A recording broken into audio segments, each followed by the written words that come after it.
were not the issue of Asuwaju or anybody in government is fundamentally secondary. The fundamental issue is what are we going to do in the first place in order to have a complete new orientation to the business of politics and business of governance. And in terms of all of that, of course, you highlighted it's not just the question of industries. One of the things we said we are going to do, we are going to have like a kind of blueprint committee that will sit down and look at what needs to be done and put them almost like a development plan, on the basis of which we will use it to engage our governments at the state level in all the 19 states of the northern region and begin to address some of the key issues which, I mean, it's beyond commentary now. You know, whether you talk of out-of-school children, you talk of poverty, you talk of all the indices that now have become embarrassing in terms of the situation facing the North.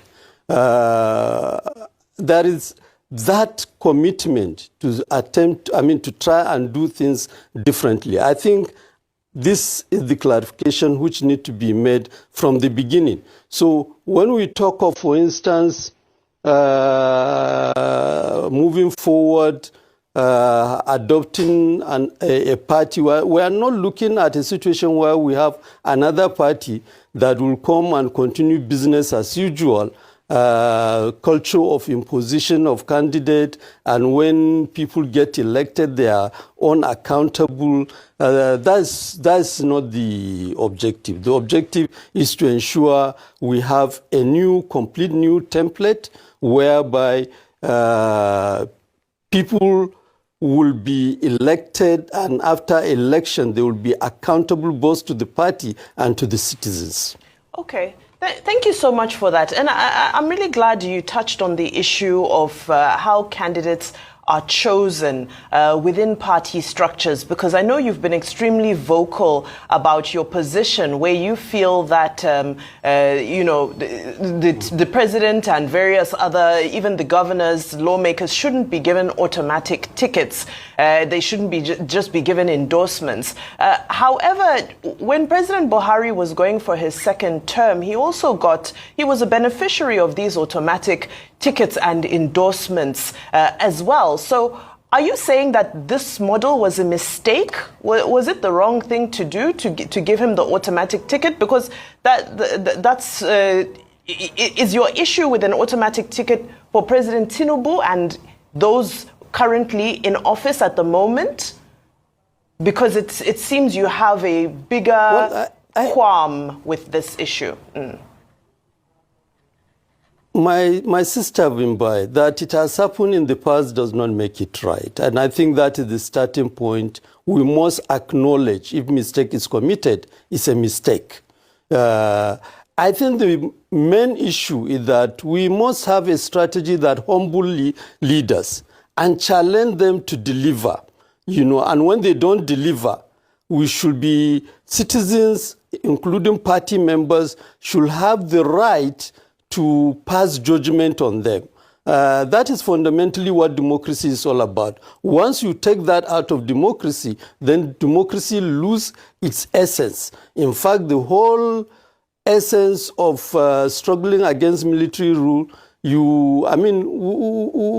will be defeated if at the end of the day, this is all that you are going to have and will continue to rationalize it. And which is why for many of us, in terms of all of this thing, we keep making the point. We are not looking for a political party simply because we want to defeat President Asuwaju. No. We are looking for a political party because we want to ensure that we give a new orientation to that party and we return the old politics whereby party leaders are truly the leaders of the party and elected officials are accountable to the party leaders. So, which is why we are taking all the time to negotiate it, and ensure that by the time we come out, and very soon, all this phase will be concluded. And by the time we come out, Nigerians will see, yes, this is truly a new approach to the business of organizing politics and a new approach to the business of competition to bring out candidates, because once internally inside a political party, you don't allow competition to take place, then the capacity of that party to participate in wider national competition will be weak. And at the end of the day, you are almost setting yourself up for issues, things like rigging, so we want to ensure that anybody, which is why our position, many of us in the coalition negotiation, are insisting that everybody must come ready. We are not talking about candidate now, but for you to become a candidate, you must be ready to contest internally within the party.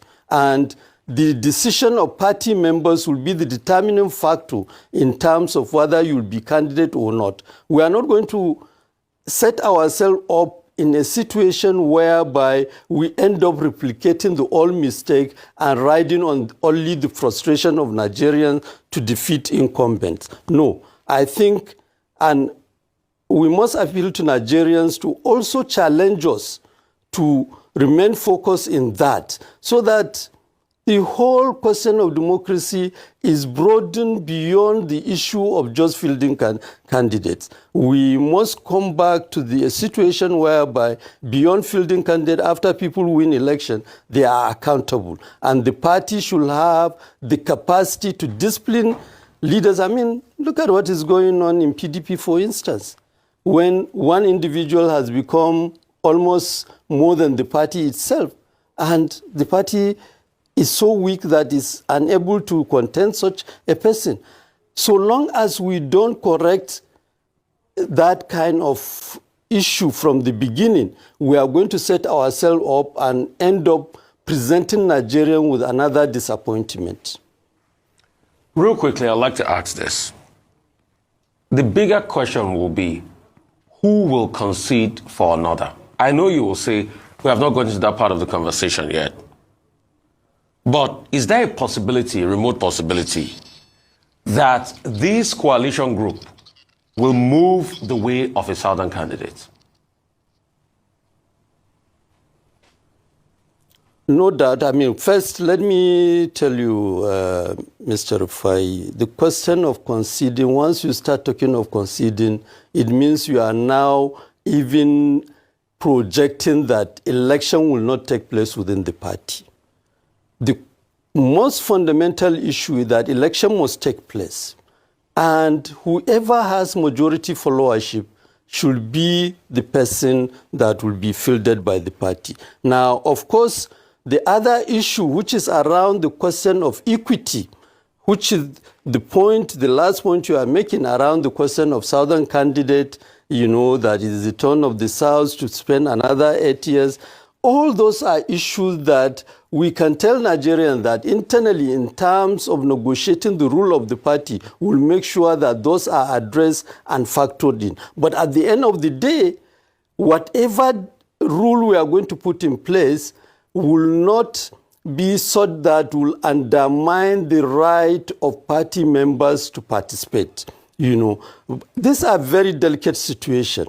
But fundamentally, at this preliminary stage, what we are telling everybody in the coalition is that, please, first and foremost, drop your ambition. Let's focus in building the party first. Because if we don't do that, people with ambition will now want to take over the structures of the party. And at the end of the day, they will now want to put their surrogates as leaders of the party, and will end up going back to where we are coming from.